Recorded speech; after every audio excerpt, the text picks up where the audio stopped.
Hello everyone. तो बताइए कैसे हैं आप। आज हम बात करेंगे कि गर्भावस्था होती क्या है। आई थिंक ये जो शादीशुदा महिलाएं हैं उनके मन में भी ये प्रश्न होता है कि प्रेगनेंसी गर्भावस्था होती क्या है। और जो बच्चे हैं, जो लड़कियां हैं, जो अभी अभी प्यूबर्टी की एज में आई है, उनके मन में भी ये प्रश्न होता है कि गर्भावस्था होती क्या है, प्रेगनेंसी होती क्या है। तो आइए हम बात करते हैं। आपका जो शरीर है वो हर महीने आपको माँ बनने के लिए तैयार करता है। लड़कियों में हर महीने एक एग रिलीज होता है और वो एग जब फर्टिलाइज हो जाता है और फर्टिलाइज होने के बाद वो नन्हा सा जायगोट बनाता है। और ये नन्हा सा जायगोट, वो जो नन्हा सा भ्रूण है, वो यूट्रस में जाके इम्प्लांट हो जाता है।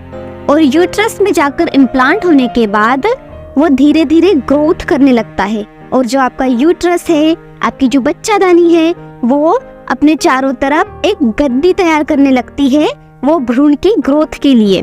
और वो जो गद्दी है जिसे हम एंडोमेट्रियम कहते हैं, ये जो एंडोमेट्रियम है वो भ्रूण को पोषण प्रदान करता है और भ्रूण धीरे धीरे ग्रोथ करने लगता है और आपका बेबी बनना शुरू हो जाता है। लेकिन जब आपका कंसेप्शन हुआ ही नहीं होता है तो उस दौरान जो आपका एग है वो रिलीज हो जाता है।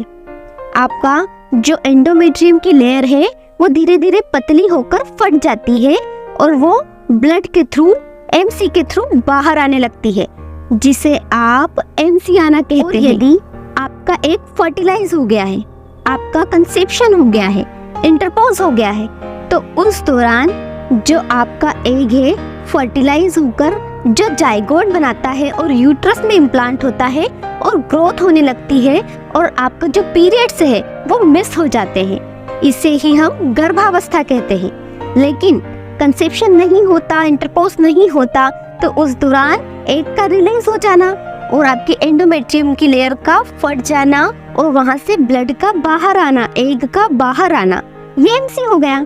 तो आई एम श्योर कि आपको आज ये सारे डाउट कंप्लीट हो गए होंगे, क्लियर हो गए होंगे कि बेबी होना क्या होता है, प्रेगनेंसी होना क्या होता है और एमसी होना क्या होता है। पीरियड्स का मिस होना मतलब आपको गर्भ ठहर गया है, आपको प्रेगनेंसी हो गई है, लेकिन आपके पीरियड्स नहीं मिस हो रहे हैं और मंथली कंटिन्यू आ रहे हैं, तो इसका मतलब है कि आपको बेबी कंसीव नहीं हुआ है। ये इस कंडीशन में सही है। यदि इस विषय पर आपके कोई प्रश्न रहेंगे तो मुझे जरूर लिखें।